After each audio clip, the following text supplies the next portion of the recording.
So, what are your biggest, deepest dreams? Is it to, hold the Oscar and say, I want to thank the Academy, or what is it? I think definitely an Oscar is a huge dream. Also, I want to be on Broadway one day. I really do. Right. I want to be on Broadway one day after, kind of like how Christina Applegate developed more of a career first in film and television, then did the Broadway thing. I think that Broadway is extremely challenging. It's extremely taxing on your voice. Mm-hmm. Definitely underpaid as well. Right. But once you develop yourself as, a starlet or a star in LA, it's easy to transition there. Also, I mean, outside of acting, dream-wise, I want to travel so much. I mean, I want to travel through work, through feature films, and through through my job, as well as just travel for pleasure. I want to be able to live the life of shooting really big budget movies, a couple times a year, and then spending a month in Greece, spending a month in Portugal, going to Africa, going to India, going to Egypt. I want to see the world. I don't want to.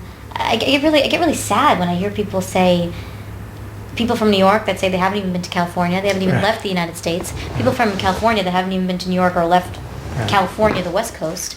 I can't understand that. I'm like, there is an entire world out there with cultures and food and people and art, and you don't want to see that? Like, I want to see it all. I want to do, like, my dear friend Emily is in Africa right now, teaching children in Africa and volunteering, staying with the family. I would love to be able to do that one day too, and just spend 3 months there, 3 months here, and kind of just see it all. I want to be worldly. What do your parents think about your choice of profession? They've always been very supportive. I mean, I think they've always been supportive with that extra little note at the end of we love you so much and you're so talented and you're so pretty and we know you're going to do great.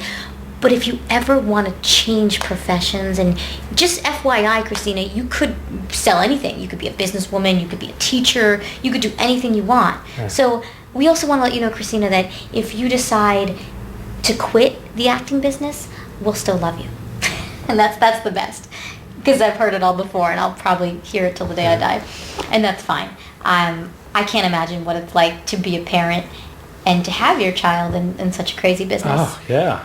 I mean, my parents have never really been like stage parents, even though my mom would drive me to auditions and do that. She didn't really ever really understand it or know about it.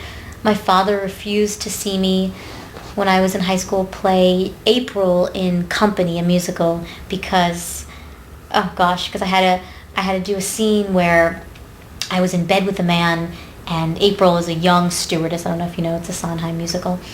April is a young stewardess, and she's very ditzy and flitzy. And, where are we going? Barcelona. Where are we going? Barcelona. And everything's like flies over her head, and she's very just airy and silly dumb in a very cute, pretty way. And she's with this older man who's kind of taking care of her, and he's going to show her Barcelona.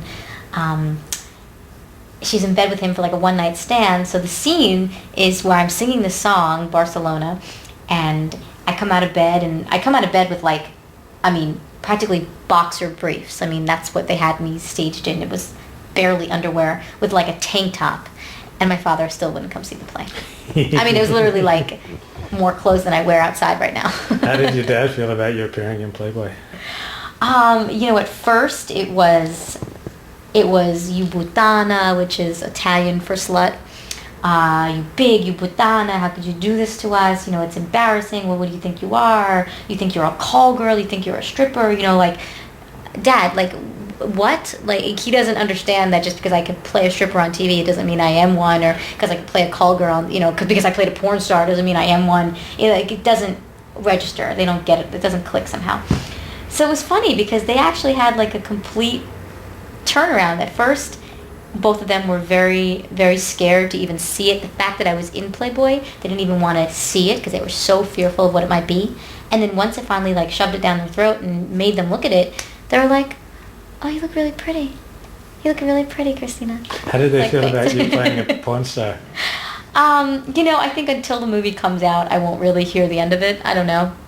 I mean, if when it comes out in the theaters and they go to see it, and I'll tell them not to bring 95-year-old grandma, who's dying to see anything, anything and everything. We'll probably have a whole other conversation then. But I live in California. They live on the East Coast. I live on the West Coast. Like, they don't know half the stuff. You know what I mean? They don't know.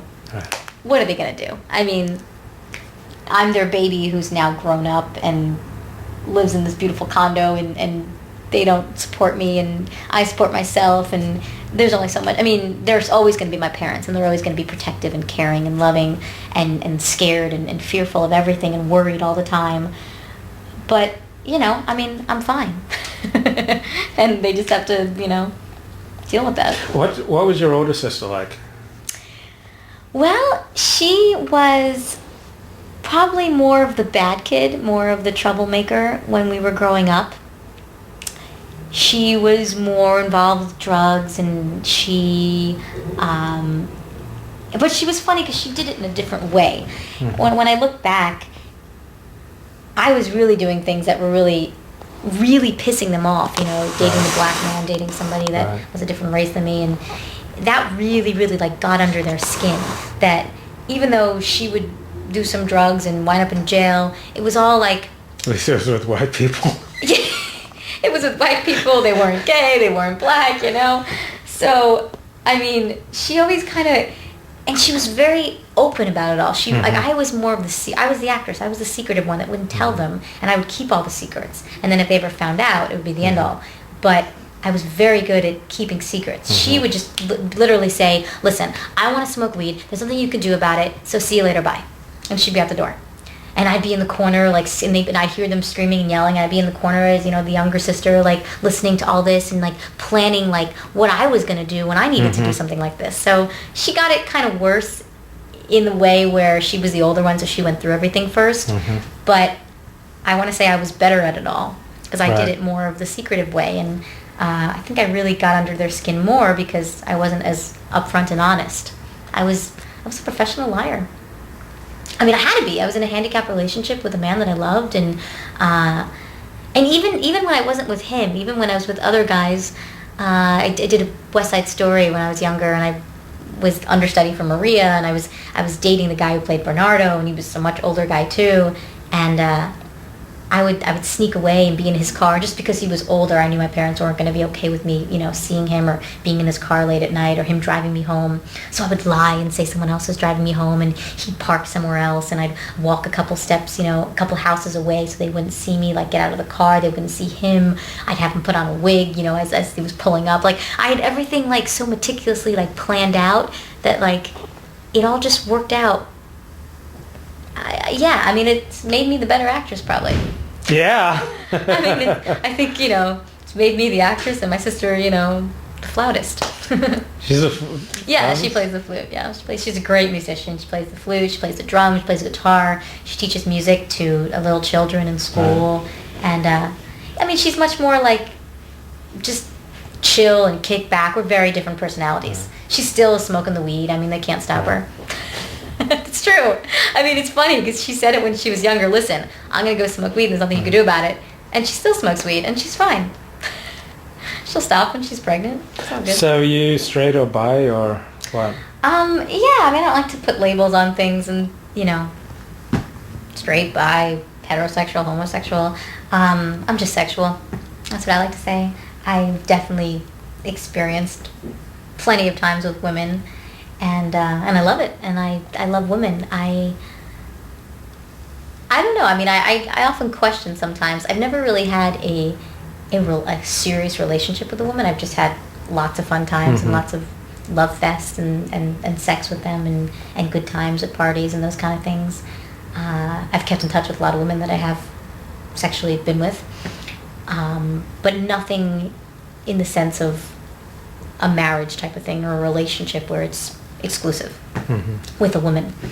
Not to say that I wouldn't. Not to say that I wouldn't ever. I don't know. It's always a question in my mind. I always think about it and say, well, I wonder if one day I could really be, in a real relationship for 7 years or 10 years, whatever it may be, with one woman. I always